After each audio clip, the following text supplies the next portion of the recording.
Selamat pagi Bapak Ibu, peserta kegiatan KKSI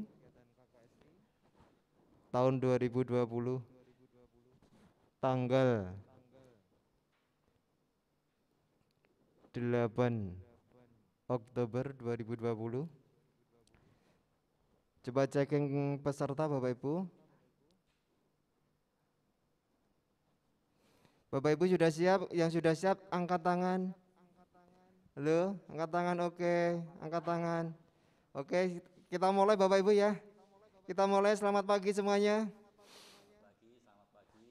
Selamat pagi semuanya. Oke, terima kasih. Kita mulai untuk kegiatan pada pagi hari ini diawali dari Bapak dari pemateri, baik dari Iduka maupun dari pendamping SMK Negeri 8 Surakarta. Pak Didik, selamat pagi. Jogja, halo Jogja, Pak Didik. Selamat pagi semuanya. Halo Pak Didik, selamat pagi. Selamat pagi. Oke, terima kasih. Sehat selalu. Oke, kita mulai pada kesempatan ini, kita mulai dari Pak Sidik atau Pak Dar, monggo untuk memulai materi yang kedua. Waktu kami persilahkan, monggo Pak Dik.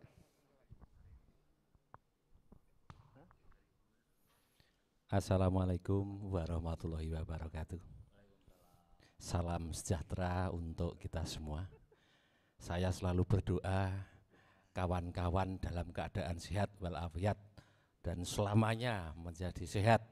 Tidak ada penyakit yang menempel atau melekat di diri Bapak Ibu sekalian.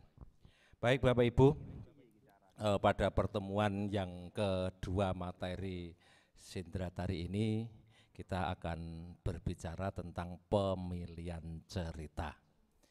Sekali lagi kita akan membahas tentang pemilihan cerita.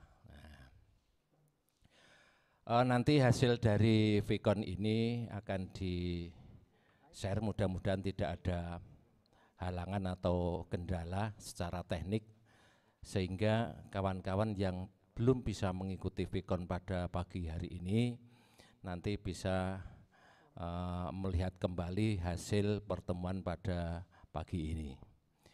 Baik Bapak Ibu, untuk penyusunan sebuah atau karya sendera tari, pertama-tama seorang sutradara harus menentukan atau memilih cerita yang sesuai dengan pesan-pesan yang akan diungkapkan melalui karya sendera tari. Ya. Terutama pada penentuan cerita ini melekat di dalamnya adalah tema apa yang sebenarnya yang akan diangkat melalui karya sendera tari tersebut. Nah ini tentu saja memilih cerita yang tepat. Bapak Ibu pembimbing yang saya hormati, untuk cerita sendera tari yang akan kita garap bersama-sama ini bisa bersumberkan, tolong kalau bisa PowerPoint-nya dimunculkan ya.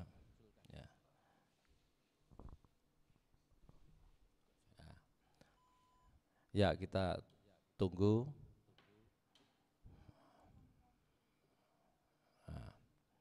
Nah, lanjut.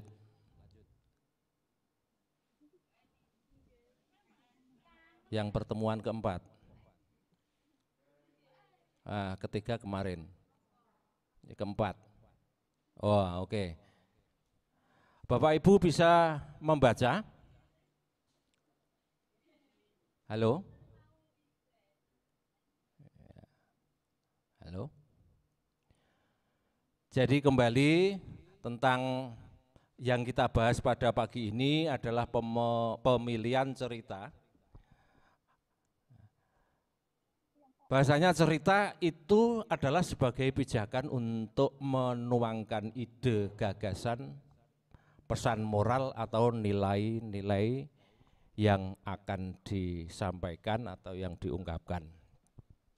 Selanjutnya dapat bersumber dari Ramayana Mahabharata, sejarah, mitos, legenda atau yang lainnya. Disesuaikan dengan daerahnya masing-masing. Tergantung nanti mau mengungkapkan nilai-nilai apa atau tema apa yang akan disampaikan kepada penonton. Selanjutnya pemilihan cerita sebaiknya disesuaikan dengan penari yang mendukungnya, termasuk gender, kalau Jawa itu gandar, kemudian karakter, skill kepenarian. Jadi memilih cerita harus sesuai atau paling tidak sesuai dengan penari-penari yang akan mendukung cerita tersebut. Suatu misal, kalau dalam cerita itu banyak tokoh laki-laki, sedangkan yang mendukung itu banyak penari-penari perempuan, ya seyogianya jangan mengambil cerita yang banyak tokoh laki-lakinya. Kemudian penari pendukung itu tidak harus berperan sebagai tokoh, artinya bisa sebagai penari kelompok atau penari rampak. Baik, kita bahas dari awal sebagai pijakan untuk menuangkan ide gagasan, pesan moral atau nilai-nilai yang akan diungkapkan. Misalnya Bapak Ibu di dalam karya tersebut akan mengungkapkan tentang kepahlawanan, kebijaksanaan, ya, carilah cerita yang sesuai tersebut, ya, sesuai dengan nilai-nilai kebijaksanaan tentang kepahlawanan. Jadi carilah cerita yang ada nilai-nilai tersebut. Ya. Misalnya kalau di Jawa tentang kebijakan, tentang kepahlawanan, seperti kemarin yang disampaikan oleh Pak Dr. Daryono, bahwa di Jawa cerita Mahabharata itu melekat, seperti misalnya nilai-nilai yang ada pada cerita Bhisma gugur atau meninggalnya tokoh Bhisma. Ini barangkali Bapak Ibu di luar Jawa juga sedikit banyak tahu tentang cerita Mahabharata itu, karena ini sudah mendunia,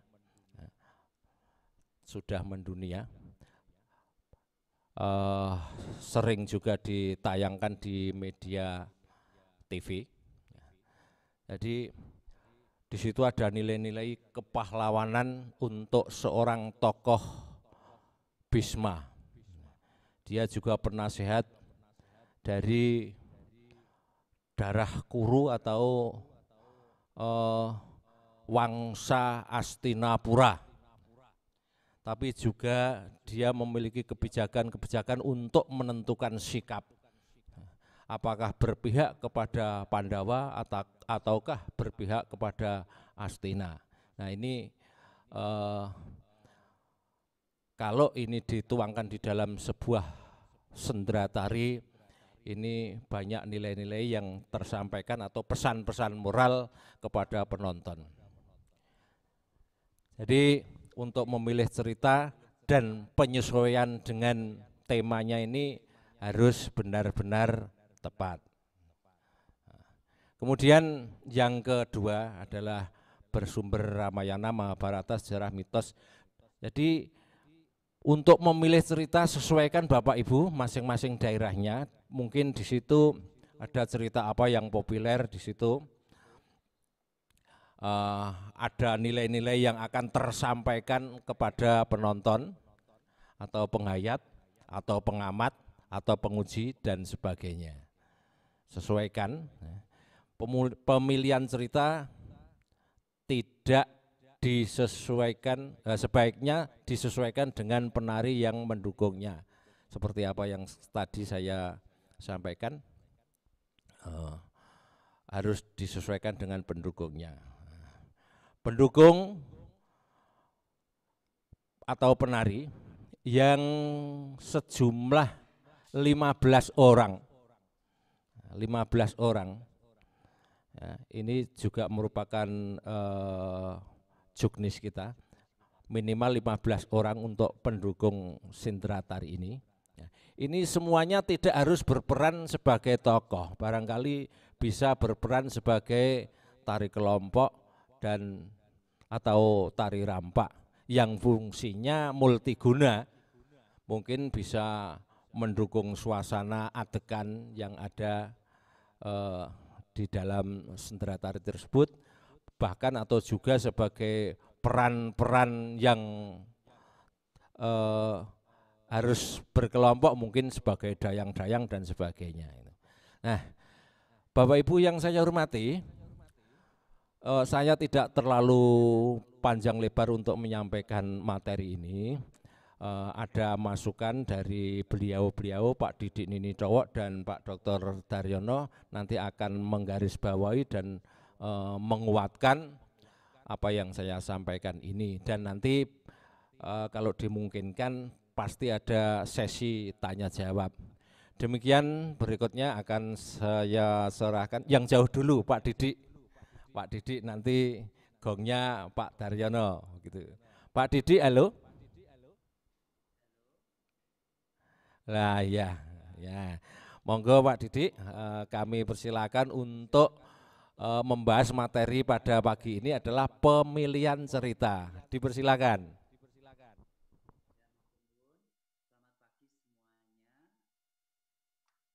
Tadi sudah dijelaskan Pak Sidik tentang bagaimana pemilihan cerita ya.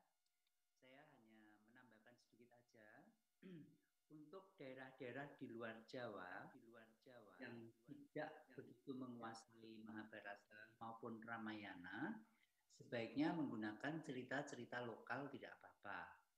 Karena kalau Ramayana Mahabharata itu memang sangat populer di Jawa dan punya filosofi yang cukup dalam. Daripada nanti saudara-saudara membawakan cerita Ramayana Mahabharata tetapi tidak menguasai secara optimal, nanti malah tidak bagus. Jadi silahkan saja memilih, boleh cerita-cerita lokal yang benar-benar menjiwai dan menguasai banget cerita itu. Nah, itu akan lebih terlihat soul-nya atau penjiwaannya. Jadi mungkin dari saya itu. Lalu tadi sudah dipaparkan juga oleh Pak Sidik masalah pemilihan pemain ya. Nah, pemilihan pemain memang atau karakter memang harus disesuaikan dengan materi yang ada. Kira-kira kemampuan dari penarinya itu seperti apa, gendernya bagaimana, ya itu nanti harus menyesuaikan itu. Lalu ada bentuk-bentuk drama tari, kemudian ada bentuk yang pakai dialog lagu. Kalau di Eropa itu disebut opera, sehingga boleh juga menggunakan itu. Kan ada juga opera Jawa. Kalau di Jawa ada yang namanya Langendrian, ya itu memang dialognya menggunakan lagu, itu boleh. Saya rasa tradisi di seluruh Indonesia ini banyak sekali yang dialog-dialognya kadang-kadang menggunakan pantun, ya kan, pantun bersautan itu juga boleh. Jadi mengoptimalkan atau menunjukkan potensi daerahnya masing-masing. Saya rasa itu nanti akan lebih menarik. Mungkin dari saya sementara itu dulu. Monggo dilanjut Pak Sidik. Baik, terima kasih Mas Didik, dan akan digarisbawahi oleh Pak Dr. Daryono, Eskar M.Hum. Beliau adalah dosen seni tari dari Institut Seni Indonesia Surakarta. Monggo dipersilakan. Terima kasih Mas Didik, juga terima kasih Mas Didik. Sehat selalu Mas Didik ya. Sehat semuanya. Ya, saya menggarisbawahi apa yang sudah disampaikan oleh Pak Suradi atau Mas Didik dan juga Mas Didik Ninitowo. Tentang tadi cerita yang menarik bagi seorang koreografer itu menjadi seakan-akan ya menjadi ruh, menjadi ruh dari sebuah garapan. Jadi memang koreografer itu sendiri harus betul-betul menentukan satu cerita yang betul-betul di hati sang koreografer saat itu menjadi wahana untuk bisa menuangkan gagasan atau ide atau apa nilai-nilai dan seterusnya. Saya juga cenderung menggarisbawahi apa yang disampaikan Mas Didik terakhir. Jadi Bapak Ibu yang ada di luar Jawa, saya yakin di lingkungan Bapak Ibu sangat kaya oleh hal-hal yang sifatnya artistik ya. Misalnya tadi legenda, ada mitos dan sebagainya yang hidup di daerah Bapak Ibu itu bisa diangkat sedemikian rupa sehingga menjadi penguatan nilai-nilai yang ada di daerah itu untuk di-share lebih luas kepada masyarakat. Dan tadi juga oleh Mas Sidik, itu tidak harus merupakan tokoh-tokoh ya, ada beberapa tokoh, jadi bisa digarap lewat tarian kelompok atau massal atau sejenisnya itu. Bahkan begini Bapak Ibu bisa merangkai, ya dalam tanda kutip merangkai sebuah alur ceritera yang ceritera itu tidak atau belum populer di masyarakat. Jadi kita membuat sendiri ceritanya itu. Tapi intinya harus ada unsur edukasinya di situ supaya apa yang kita kerjakan bermanfaat bagi banyak orang atau masyarakat. Misalnya itu ada contoh ya, saya punya garapan yang berjudul Mata Hati. Itu kami garap dengan 3 orang koreografer dan diperkuat oleh sutradara Ibu Atila Suryajaya. Selain sebagai sutradara juga sebagai penata busana.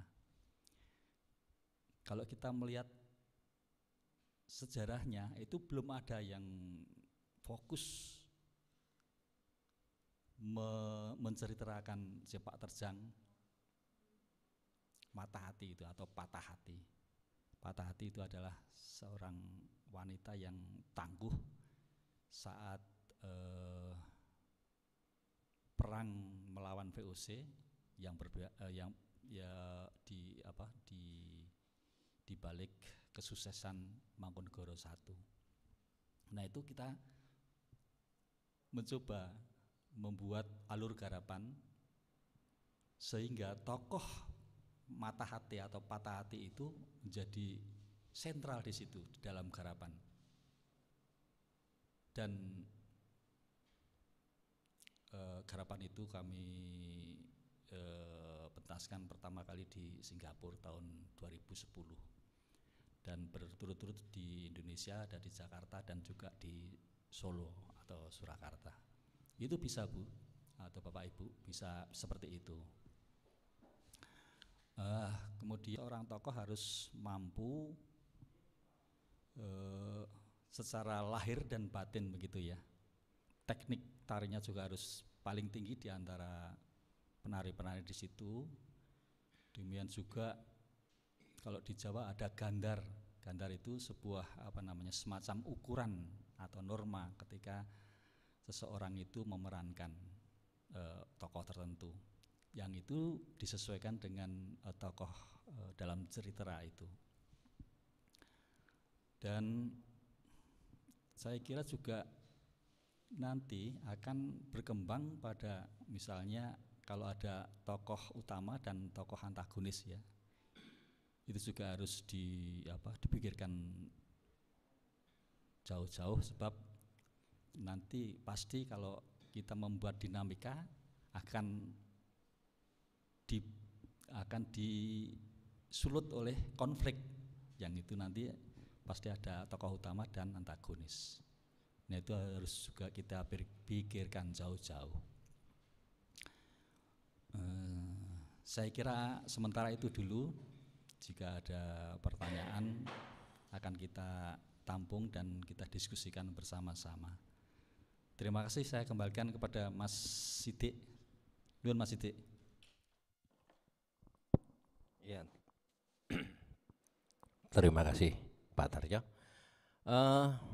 Untuk Bapak Ibu, untuk sesi berikutnya kami persilahkan untuk sesi tanya jawab.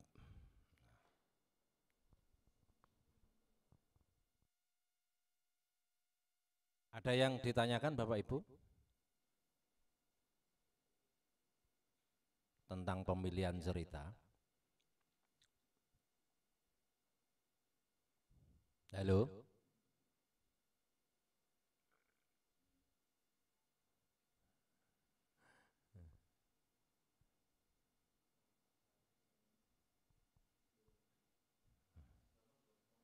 Atau Bu Ruli akan menyampaikan sesuatu?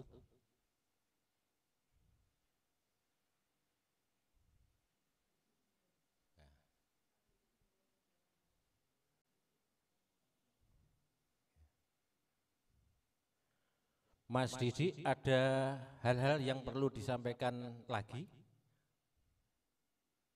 Sementara mungkin belum, Mas. Ya.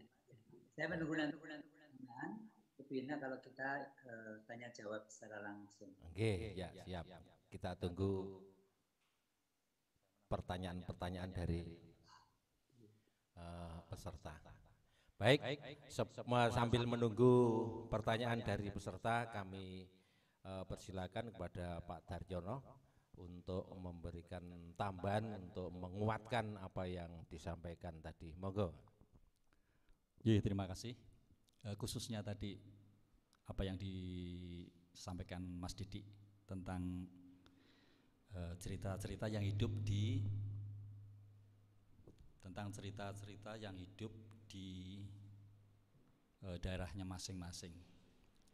Saya katakan tadi ya, jadi Bapak Ibu harus merasa bangga, harus merasa kaya, sebab memang seharusnya kaya tentang cerita-cerita itu. Kemudian di balik itu nanti kalau misalnya ada tradisi lisan tentang apa ya,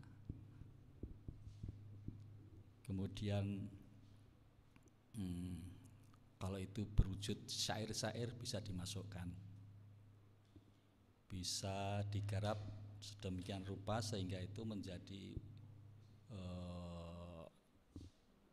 unsur yang penting di dalam sajian itu. Kemudian misalnya ada motif khusus tentang batiknya atau apa ya, tentang kostum di daerah itu, di daerah Anda masing-masing, itu juga bisa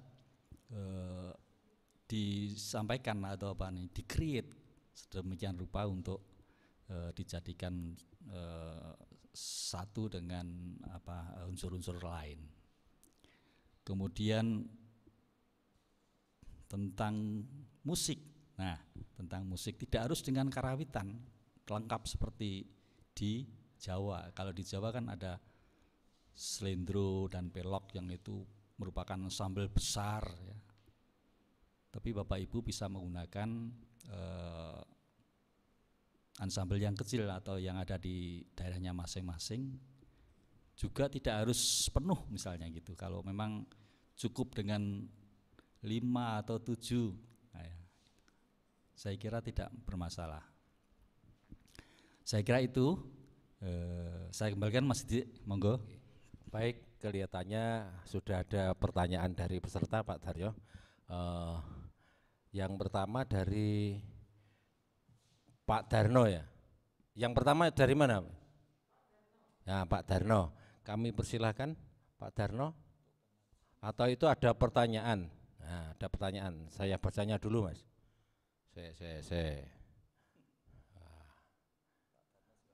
Pak Darno. Mana Pak pertanyaannya? Nah, itu untuk penyajian apa boleh berbentuk kolaboratif. Nah, wah, maksudnya ini nanti apa gitu kolaboratif dengan musik atau dan sebagainya.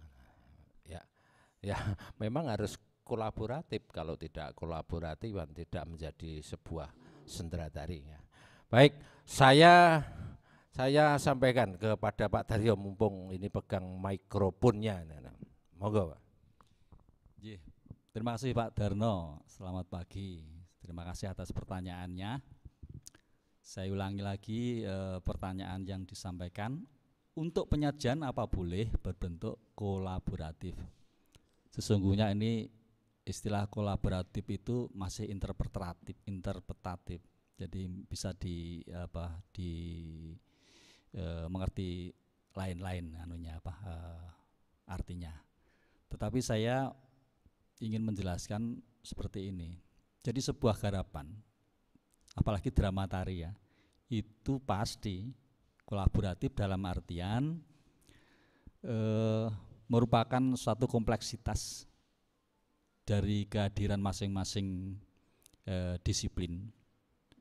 Ada di situ ada gerak disiplin tarinya ya, kemudian ada rias busana, ada musik tarinya, mungkin ada setting, properti, itu menjadi satu. Dan bahkan orang-orangnya juga harus kolaboratif, misalnya koreografer, mungkin ada asisten koreografer, kemudian ada penata rias, penata busana, ya, lalu ada penata setting dan lain-lainnya. Nah ini dalam pengertian itu ya harus kolaboratif. Nanti kalau tidak kolaboratif hanya gerak saja nanti, tidak ada yang lain. Saya kira itu, Mas Didi. Baik, mudah-mudahan semakin jelas atas pertanyaan Bapak Sudarno. Selanjutnya pertanyaan dari Ibu Desta Mulyanti. Mohon izin bertanya Pak, untuk peserta yang didaftarkan 5 orang, waktu pendaftaran, terus lengkapnya? Apakah itu sudah terhitung dari yang 15 pendukung atau tidak? Nah, ya begini Bu Mulyanti, biarkan yang sudah terdaftar 5 orang, tinggal menambah lagi supaya lengkap menjadi 15 orang.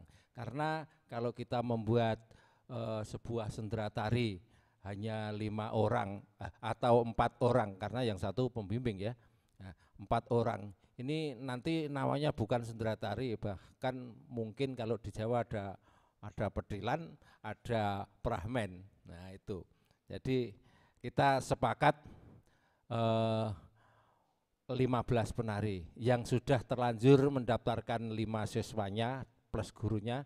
Nah ditambah lagi, ini waktu belum terlambat.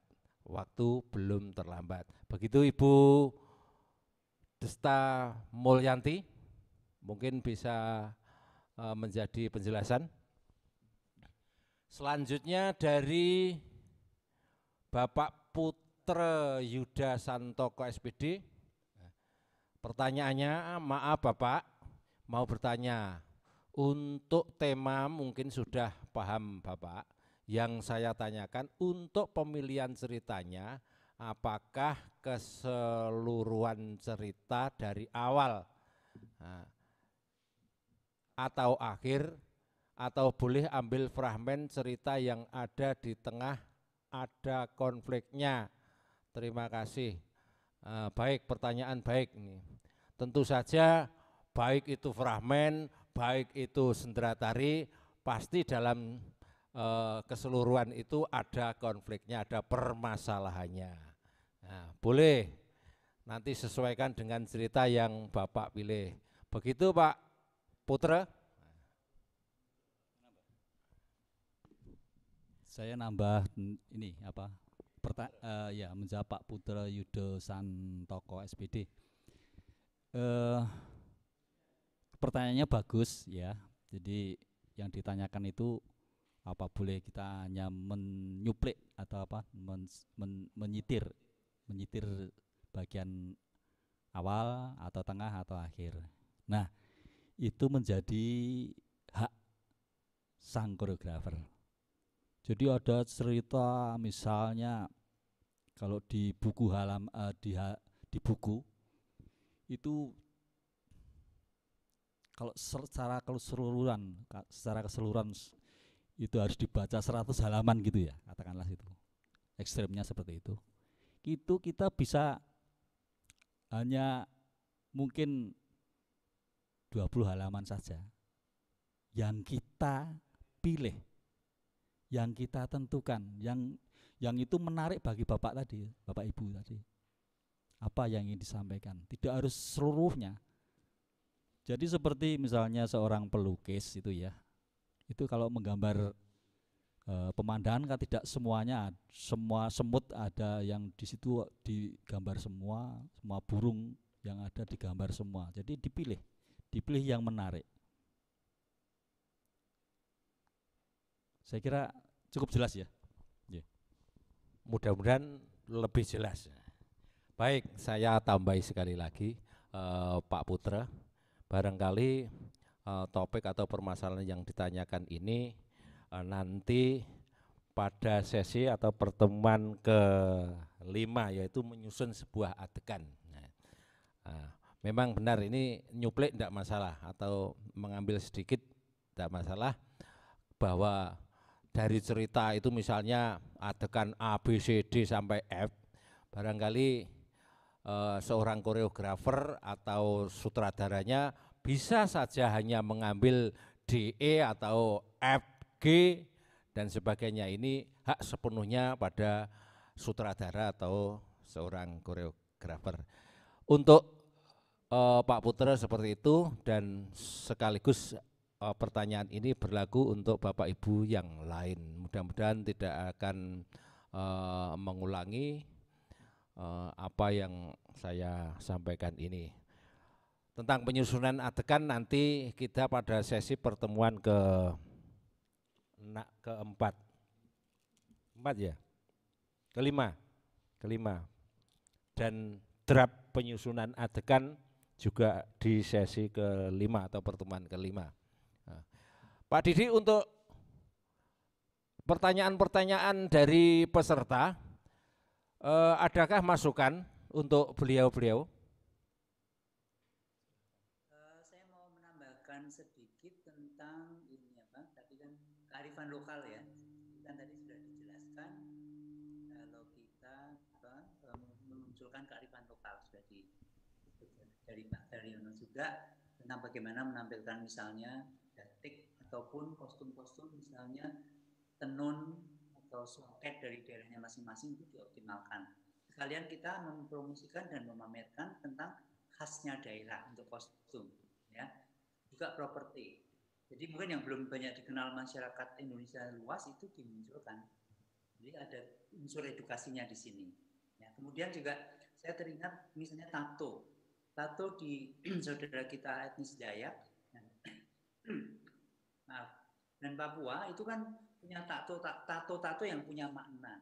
Nah itu kalau bisa dimunculkan secara optimal saya rasa menarik, karena itu punya filosofi yang luar biasa. Dan sejauh ini kan kalau saya lihat misalnya di Jogja ya, yang pada membuat tato atau menarikan mengambil tari etnis dari Dayak misalnya gitu, saya yakin belum optimal. Kadang-kadang malah ada yang karena dia tidak tahu lalu buat tatonya asal-asalan. Nah itu jangan sampai begitu. Jadi bagaimana kita bisa menunjukkan tentang potensi daerahnya masing-masing itu sangat penting. Karena itu untuk edukasi kita bersama. Ya, mungkin saya yakin tidak seluruh seniman maupun daerah di Indonesia itu paham apa itu makna tato. Ya, jadi itu saya rasa satu hal yang perlu diperhatikan. Terima kasih. Ya, terima kasih Pak Didi. Mudah-mudahan akan lebih mantap dari penjelasan Mas Didi kepada peserta. Untuk pertanyaan berikutnya yang belum terjawab, dari SMK Negeri 1 Cangkringan. Nah, ingin bertanya mengenai bagaimana cara kita memilih cerita supaya mendapat cerita yang bagus dan menarik. Misal memilih cerita tentang Mahabharata, apa yang harus saya lakukan pertama kali, dari mana saya harus mengambil cerita. Terima kasih. Nah, sekali lagi saya lempar ke Pak Daryo, nanti saya akan menambahi dibalik. Ya, terima kasih. Mas, ini siapa? Mas atau Pak atau Bu ya? Dari SMK Negeri 1 Cangkringan. Di mana itu, Mas? Jogja. Ya. Mahabharata itu epos tentang kepahlawanan yang sangat populer di Jawa, khususnya di Jawa ya, di Jawa. Tapi juga ada di beberapa pulau yang lain, misalnya ada di Bali. Itu bisa kita awali ya, memang ini yang menjadi basic kita untuk menggarap itu sebenarnya pada awalnya itu harus ada riset atau penelitian, entah itu baca buku, entah itu ke narasumber, atau kalau mungkin ada tulisan-tulisan di rontal dan sebagainya. Mahabharata itu ada beberapa bagian-bagian. Misalnya tadi disampaikan oleh Mas Sidik, ada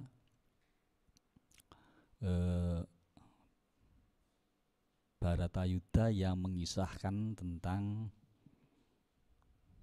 Bhisma Senopati atau Bhisma gugur. Ada Mahabharata yang mengisahkan tentang Karna tanding. Jadi Karna yang berhadapan dengan adiknya sendiri Janaka, itu juga sangat-sangat kompleksitas permasalahannya banyak sekali. Jadi pilih saja yang menarik tentunya ya, yang menarik bagi Anda. Tentu saja tadi disesuaikan dengan semuanya ada penari, ada nanti penyusun musiknya, potensi itu harus kita perhitungkan, kita mengerti supaya tidak ada kalau di Jawa itu ada istilah kegedean piak perang cagak. Jadi idenya sangat indah tetapi pendukungnya kurang diperhitungkan atau kurang mendukung atau kurang kuat. Saya kembalikan Mas Sidik, monggo.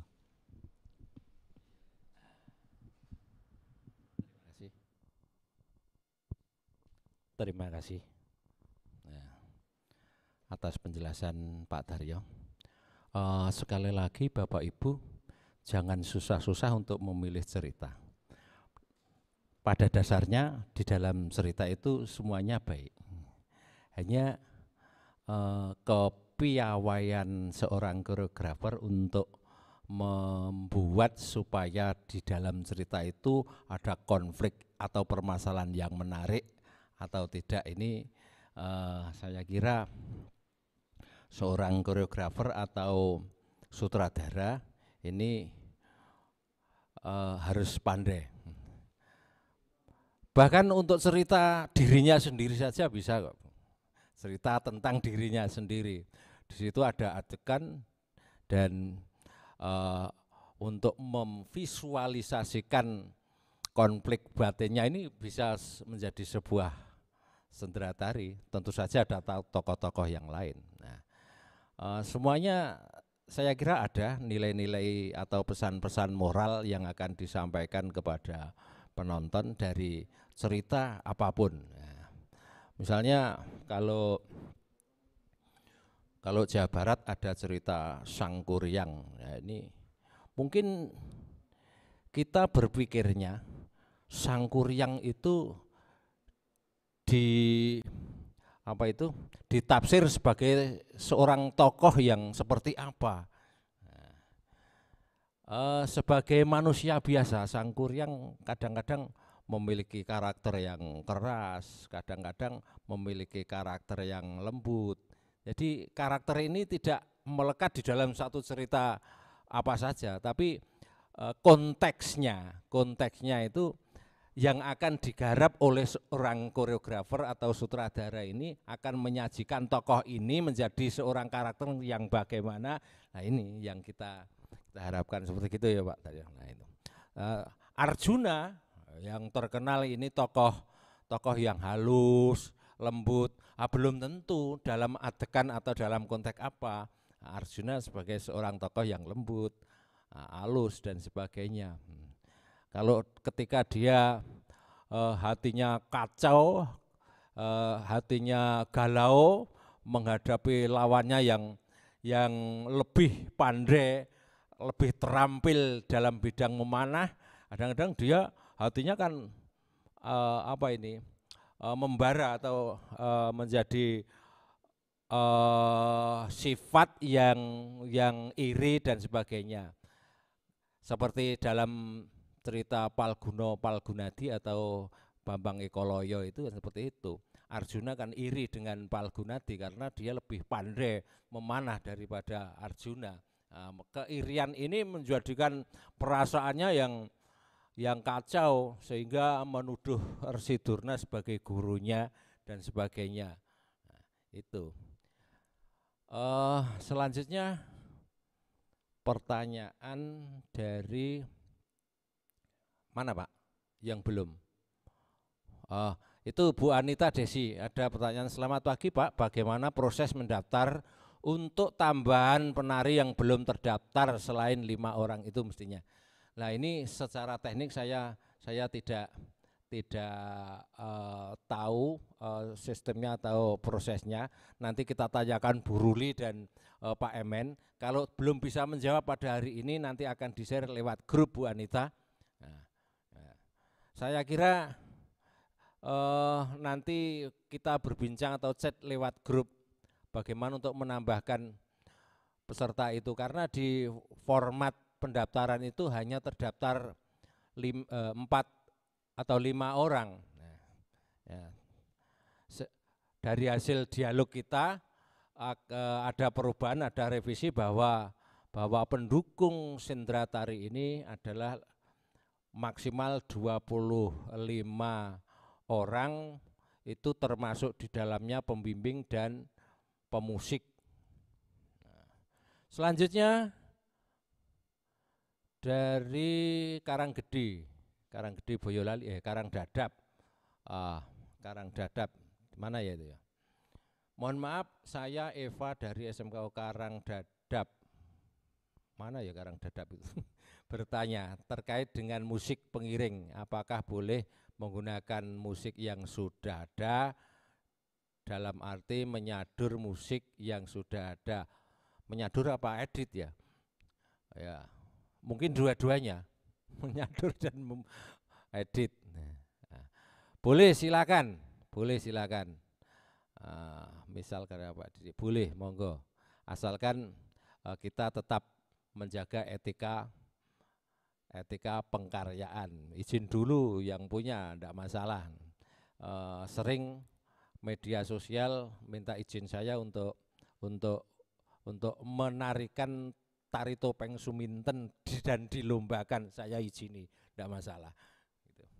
Kemudian dari Ibu Linda, SMK Negeri Cangkringan. Oh, saya dari Sleman. Oh, tadi menjawab dari mana ya itu? Dari SMK Negeri Karangdadap, mohon maaf Bapak, saya Eva dari SMK 1 Karangdadap. Sudah ya ini tadi? Nah, selanjutnya? Iya Pak, terima kasih. Sudah ya, cukup. Terima kasih, mudah-mudahan menjadikan lebih terang dari pertanyaan-pertanyaan Bapak Ibu lewat chat ini. Kalau merasa belum jelas atau belum terang, nanti kita chat di forum di luar Vicon ini. Ada pertanyaan dari Pak Agus Budiono, SMK Muhammadiyah Marga 3 Lampung ya, Lampung ya. Yang ditanyakan untuk pengambilan cerita, apakah boleh kita mengangkat tentang tradisi daerah? Boleh Pak, boleh, silahkan. Nah, boleh, silahkan. Ada lagi? Nah, tidak ada. Ya seperti itu tadi Bapak Ibu, bahwa pemilihan cerita itu saya kira cerita apapun ada konfliknya. Ada konfliknya, jadi tidak perlu susah-susah untuk mencari cerita apa gitu.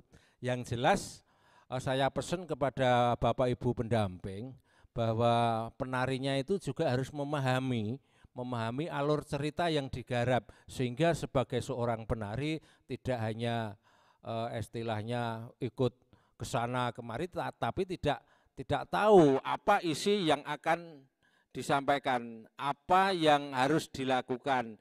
Dia melakukan itu dalam konteks apa? Ini tolong nanti diberikan pemahaman kepada anak buah atau penari yang Bapak pilih, supaya dia juga memahami isi cerita. Apalagi yang ditunjuk sebagai tokoh, berperan sebagai tokoh, ini harus benar-benar tahu permasalahan yang ada di dalamnya. Pak Daryo, ada penambahan mungkin biar lebih mantap lagi? Monggo. Ya betul sekali Pak Suradi. Tadi kalau penari itu memang harus tahu apa yang harus dilakukan. Untuk itu memang lebih baik sejak awal dilibatkan dalam diskusi ya, diskusi, sehingga dia sangat paham dan di dalam mengungkapkan isi tariannya akan tidak kosong gitu ya. Demikian juga saya kira nanti kalau Bapak Ibu menunjuk seorang komposer, jadi seorang komposer juga harus tahu persis apa yang ingin disampaikan oleh koreografer atau sutradara, sehingga di dalam memilih nada-nadanya, kemudian bentuk lagunya, bentuk iringannya dan sebagainya sudah klop dengan apa yang ingin disampaikan oleh sutradara atau koreografer. Demikian juga nanti kalau sudah pada penataan busana dan juga rias ya, semuanya itu harus atau orang-orang itu yang expertnya itu harus dilibatkan lebih awal supaya tidak supaya menyatu semuanya. Jadi saya kira itu.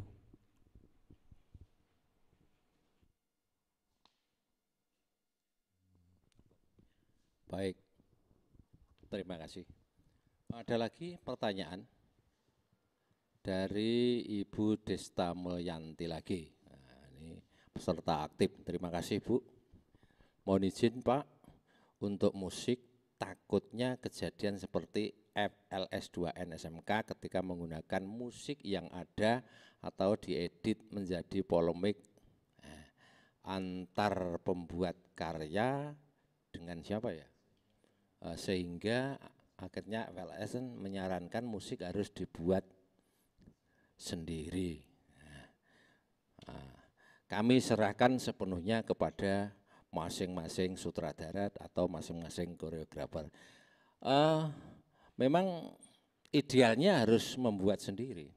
Idealnya harus memang membuat sendiri untuk musik iringan tari sendera tari ini, karena musik sebagai pengiring atau musik sebagai pendukung sendera tari ini kebutuhannya sesuai dengan apa yang diharapkan oleh seorang koreografer. Begitu Bu.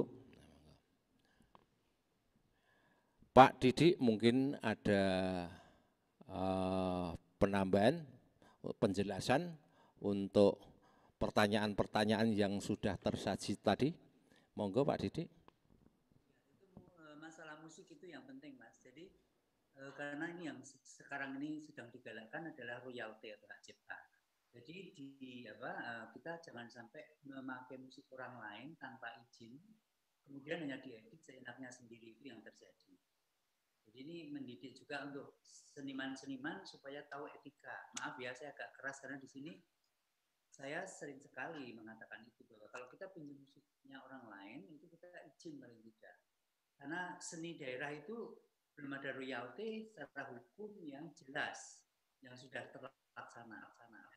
Jadi sebaiknya memang pakai musik-musik membuat baru, atau kalau pakai musik yang sudah ada, satu, editingnya jangan ngawur. Sering sekali saya melihat itu memakai musik hanya download dari YouTube. Karena musik saya juga pernah beberapa kali dipakai sama nggak SMA mana. Sementara yang membuat itu tidak mengerti bahwa ini ada hak ciptanya, dalam arti ini mungkin salah satu agak nyimpang sedikit masalah hak cipta, bahwa karya-karya nanti kedepannya akan ada seperti karya saya sudah saya hatikan ada 10 sertifikat yang sudah resmi mendapatkan hak cipta atau royalti, sehingga menghindari istilahnya pemakaian yang tidak. Jadi saran saya sebaiknya musik itu membuat sendiri, atau kalau misalnya memakai musik orang lain izin. Hanya itu sebenarnya masalah izin kan saya rasa tidak. Kalau saat ini tidak harus membayar, saya rasa kalau memang kita kenal pencipta musiknya, hanya kita mendidik, mulai kita belajar tentang menghargai karya orang. Itu saja, terima kasih. Baik, mungkin lebih jelas lagi kepada Bapak Ibu pembimbing. Jadi sebaiknya kita menerapkan etika seorang seniman ketika menyadur, ketika mengambil karya orang lain, itu etikanya harus izin dulu. Nah, kalau tidak izin ya nanti akan terjadi hal-hal yang tidak kita inginkan. Seperti halnya karya-karya saya, Topeng Suminten, Condro Birowo dan sebagainya, itu musiknya sudah dipatenkan oleh penyusun iringannya, oleh Pak Lumbini. Ini sudah dipatenkan, ada sertifikat hak paten untuk iringan ini. Sehingga hati-hati para pemirsa YouTube, jangan asal ambil, jangan asal comot untuk iringan ini. Bapak Ibu, memang sekali lagi saya tekankan bahwa untuk iringan sendera tari ini sebaiknya yang membuat sendiri.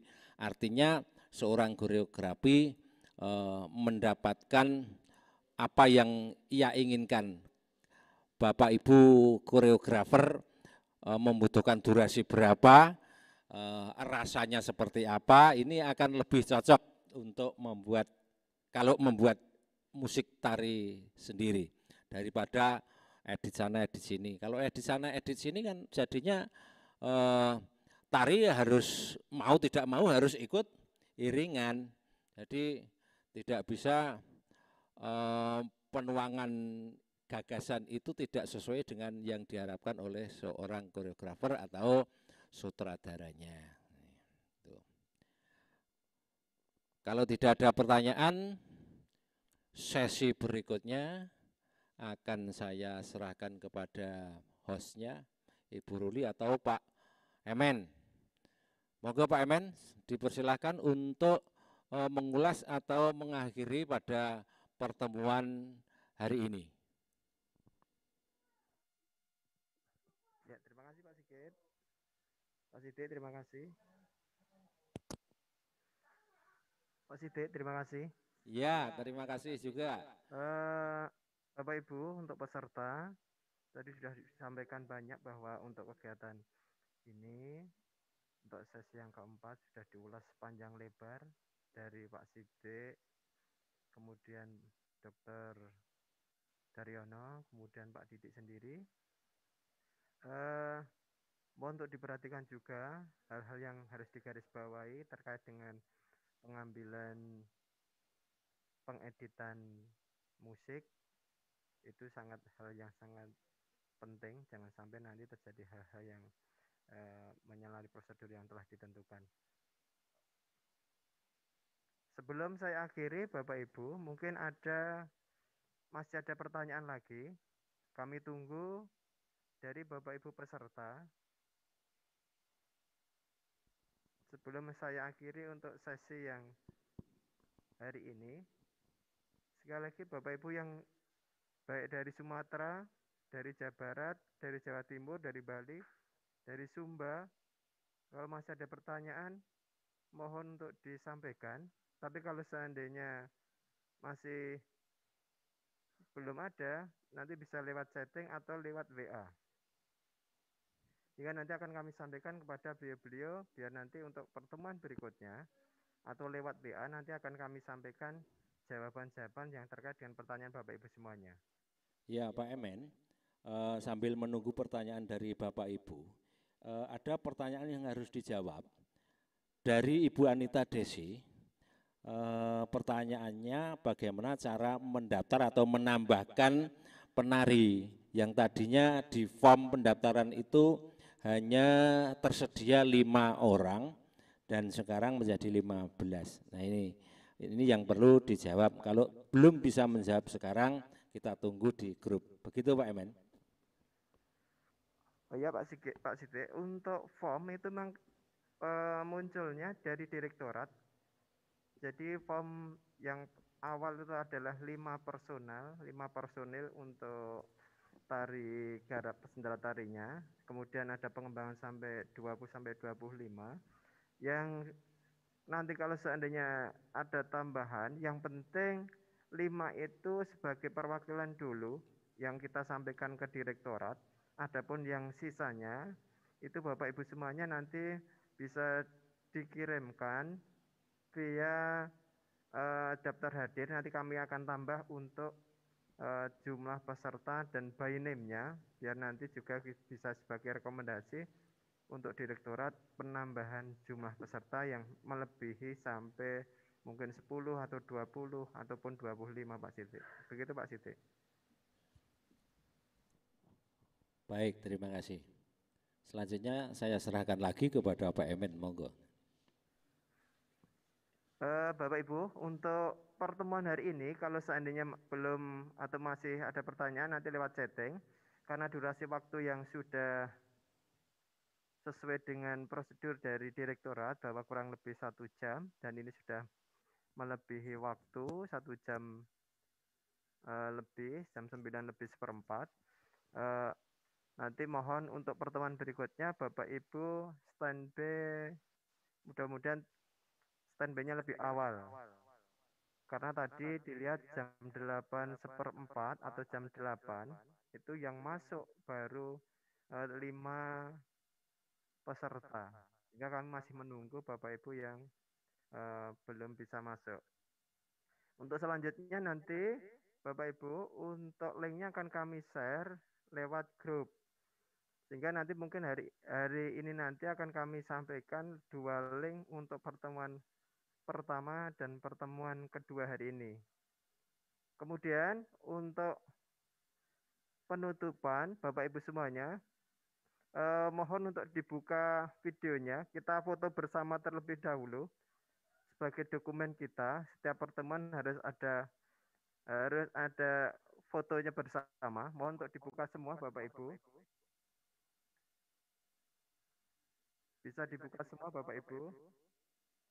Oke.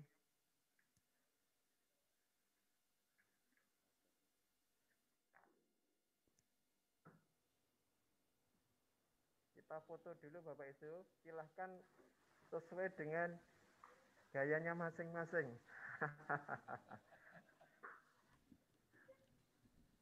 Oke. 1, 2, 3. Sekali lagi gayanya masing-masing. Terima kasih Bapak Ibu. Untuk pertemuan hari ini kita cukupi sekian. Nanti kalau ada pertanyaan bisa disampaikan lewat grup WA yang sudah kita buat bersama. Demikian, terima kasih Bapak Didik yang dari Jogja, kemudian Pak Sidik dan Pak Dar atas presentasinya pada hari ini. Ada kurang lebihnya mohon maaf. Assalamualaikum warahmatullahi wabarakatuh. Waalaikumsalam warahmatullahi wabarakatuh.